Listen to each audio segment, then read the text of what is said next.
Psalm 78, a contemplation of Asaph. Give ear, O my people, to my law. Incline your ears to the words of my mouth. I will open my mouth in a parable. I will utter dark sayings of old, which we have heard and known, and our fathers have told us. We will not hide them from their children, telling to the generation to come the praises of the Lord, and his strength, and his wonderful works that he has done.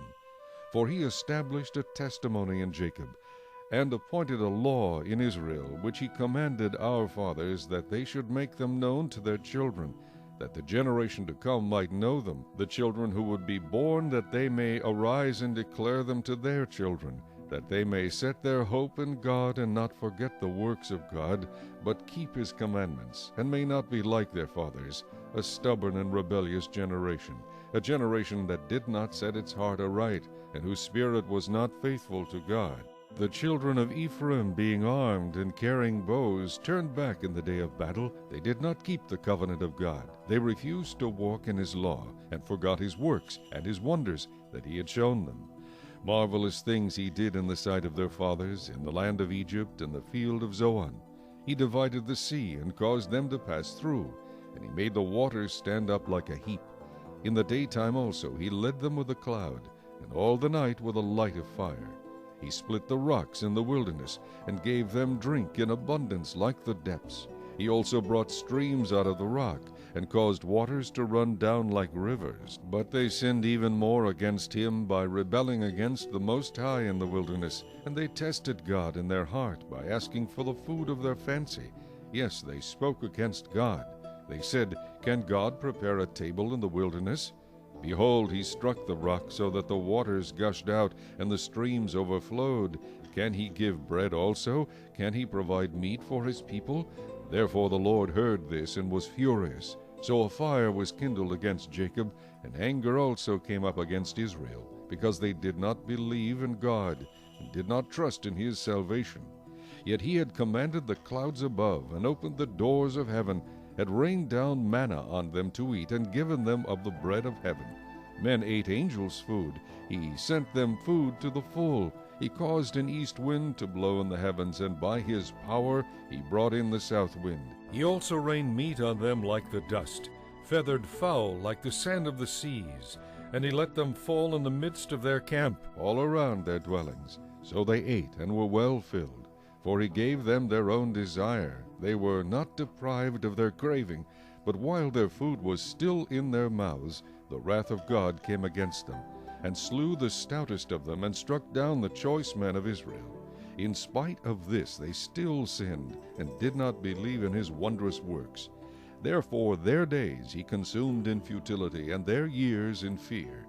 When he slew them, then they sought him, and they returned and sought earnestly for God. Then they remembered that God was their rock, and the Most High God their Redeemer. Nevertheless they flattered him with their mouth, and they lied to him with their tongue, for their heart was not steadfast with him, nor were they faithful in his covenant. But he, being full of compassion, forgave their iniquity, and did not destroy them. Yes, many a time he turned his anger away, and did not stir up all his wrath, for he remembered that they were but flesh, a breath that passes away and does not come again. How often they provoked him in the wilderness, and grieved him in the desert. Yes, again and again they tempted God, and limited the Holy One of Israel. They did not remember his power, the day when he redeemed them from the enemy, when he worked his signs in Egypt, and his wonders in the field of Zoan, turned their rivers into blood, and their streams that they could not drink. He sent swarms of flies among them, which devoured them, and frogs, which destroyed them. He also gave their crops to the caterpillar, and their labor to the locust. He destroyed their vines with hail, and their sycamore trees with frost. He also gave up their cattle to the hail, and their flocks to fiery lightning. He cast on them the fierceness of his anger, wrath, indignation, and trouble, by sending angels of destruction among them. He made a path for his anger. He did not spare their soul from death, but gave their life over to the plague, and destroyed all the firstborn in Egypt, the first of their strength in the tents of Ham. But he made his own people go forth like sheep, and guided them in the wilderness like a flock. And he led them on safely, so that they did not fear. But the sea overwhelmed their enemies. And he brought them to his holy border, this mountain which his right hand had acquired.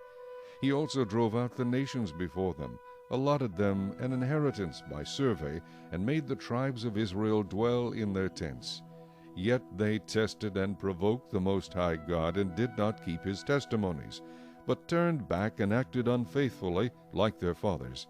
They were turned aside like a deceitful bow, for they provoked him to anger with their high places, and moved him to jealousy with their carved images.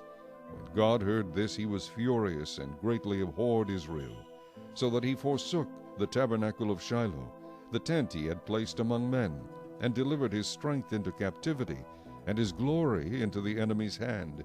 He also gave his people over to the sword, and was furious with his inheritance.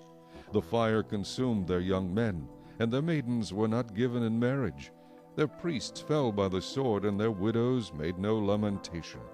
Then the Lord awoke as from sleep, like a mighty man who shouts because of wine. And he beat back his enemies. He put them to a perpetual reproach.